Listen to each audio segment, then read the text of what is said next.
Education info guide. इस channel को subscribe करें, बेल के बटन को प्रेस करें और ऑल का ऑप्शन सेलेक्ट करें ताकि आपको हर आने वाली वीडियो का नोटिफिकेशन मौसूल हो जाए। अब हम बात करेंगे कि प्रैक्टिकल मार्क्स को कैसे कैलकुलेट किया जा सकता है। देखें, वक्त है कि अब अगर हम टॉपिक की तरफ चलते हैं, how to calculate practical marks, how to calculate practical marks class 10th and inter part 2। क्योंकि जो प्रैक्टिकल्स हैं वो क्लास 10th के हैं, क्योंकि क्लास 10th के पेपर्स तो हो चुके थे लेकिन प्रैक्टिकल्स नहीं हुए थे। और दूसरा इंटर पार्ट 2 के प्रैक्टिकल्स हैं, उनके चाहे पेपर भी नहीं हुए और प्रैक्टिकल भी नहीं हुए। लेकिन चलें, जो इस वीडियो का टॉपिक है वो है कि प्रैक्टिकल मार्क्स को कैसे कैलकुलेट किया जाएगा। अब देखिए आप यहाँ पे प्रैक्टिकल्स में पार्ट 1 पार्ट 2, अगर मैटर की बात करें तो 9th जो है वो पार्ट 1 है और 10th जो है वो पार्ट 2 है। इसी तरह अगर हम इंटर की बात करें तो फर्स्ट ईयर पार्ट 1 है और सेकंड ईयर पार्ट 2 है।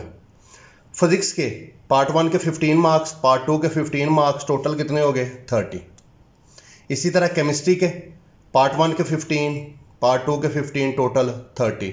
बायोलॉजी के भी 15 15 30, हाँ कंप्यूटर के 25 25, टोटल 50 बनते हैं। अब हाफ मार्क्स तो सबको बिला तफरीक मिलने हैं, मतलब हर एक को मिलेंगे, जबकि बाकी हाफ मार्क्स जो हैं ये उस सब्जेक्ट की थ्योरी के जो मार्क्स बनेंगे उसकी परसेंटेज के हिसाब से मिलेंगे।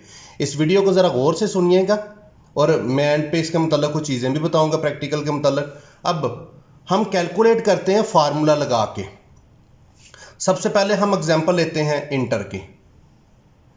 इंटर के टोटल मार्क्स क्या हो गए हमारे पास 85। फिजिक्स की एग्जांपल ले रहे हैं, फिजिक्स के मार्क्स कैलकुलेट करने लगे हैं हम। तो इंटर के टोटल मार्क्स क्या हो गए 85 उस सब्जेक्ट के। उस बच्चे ने मार्क्स हासिल किए हैं 70 नंबर हैं उसके। अब फिजिक्स में चूंकि उसके 70 नंबर हैं तो हम इन 70 मार्क्स को देख के प्रैक्टिकल के जो हाफ मार्क्स जो परसेंटेज के हिसाब से मिलने हैं उसकी हम परसेंटेज निकालते हैं। तो क्या होगा 70 यानी ऑब्टेन्ड मार्क्स डिवाइड किया हमने किसके साथ, टोटल मार्क्स के साथ, और मल्टीप्लाई कर दिया किसके साथ, 100 के साथ। ये हमारे पास परसेंटेज आ जाएगी थ्योरी सब्जेक्ट के मार्क्स की। अब हमने प्रैक्टिकल के मार्क्स की परसेंटेज निकालनी के कितने बनेंगे, तो ये जो परसेंटेज आई है इसको हमने मल्टीप्लाई कर दिया उन 15 मार्क्स से और डिवाइडेड बाय 100, यानी अब हम उसकी परसेंटेज निकाल रहे हैं। अब इसकी क्या बनेगी 70/85 मल्टीप्लाइड बाय 100, 82.35, और इसका क्या हो जाएगा 0.15। तो टोटल कितने बन गए 12.35। ये 12.35 जो है ये प्रैक्टिकल मार्क्स हैं, कौन से, जो हाफ प्रैक्टिकल मार्क्स परसेंटेज के हिसाब से मिलने थे। क्लियर हो गया। अब कुल मार्क्स कितने बनेंगे 15, तो वो जो सबको मिलने हैं फिजिक्स के, और 12.35 जो अभी हमने निकाले हैं। तो टोटल इन दोनों को ऐड किया, टोटल कितने हो गए 27.35 आउट ऑफ 30। ये तो था हमारे पास क्या इंटरमीडिएट।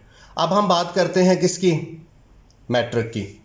मैट्रिक के चूंकि अभी हमारे पास 9th के मार्क्स हैं, 10th की तो मार्किंग हो रही है तो उसके मार्क्स जो है मार्किंग के बाद ही आएंगे। चले 9th के हिसाब से इसको देखते हैं कि 9th के फिजिक्स के टोटल मार्क्स हैं 60।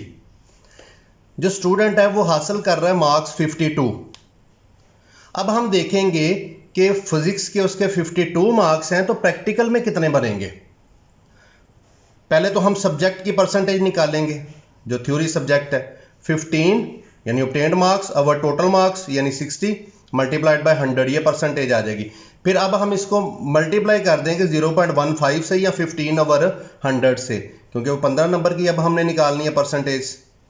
तो इसकी सब्जेक्ट की परसेंटेज आ गई 86.67 और ये आ गया 0.15। इनको जब हमने मल्टीप्लाई किया तो ये बना 13। अब कुल प्रैक्टिकल मार्क्स कितने होंगे 15 प्लस 13, टोटल कितना हो गया 28 आउट ऑफ 30, यानी कि 30 में से उसके 28 मार्क्स आ गए। क्लियर हो गया। मैं दोबारा आपको बता दूं कि जो प्रैक्टिकल के मार्क्स है ना, हाफ तो सबको मिलने हैं, हाफ मार्क्स सबको मिलेंगे। जो बाकी हाफ मार्क्स हैं वो सब्जेक्ट जो थ्योरी के मार्क्स हैं उसकी परसेंटेज के हिसाब से मिलेंगे, वो मैंने आपको सारा समझा दिया। इसलिए इस वीडियो को गौर से सुनिएगा। और मैं दोबारा गुजारिश करूँगा कि अगर आपने इस चैनल को सब्सक्राइब नहीं किया तो इस चैनल को सब्सक्राइब करें ताकि आपको हर आने वाली वीडियो का नोटिफिकेशन मौसूल हो जाए। अल्लाह हाफिज़।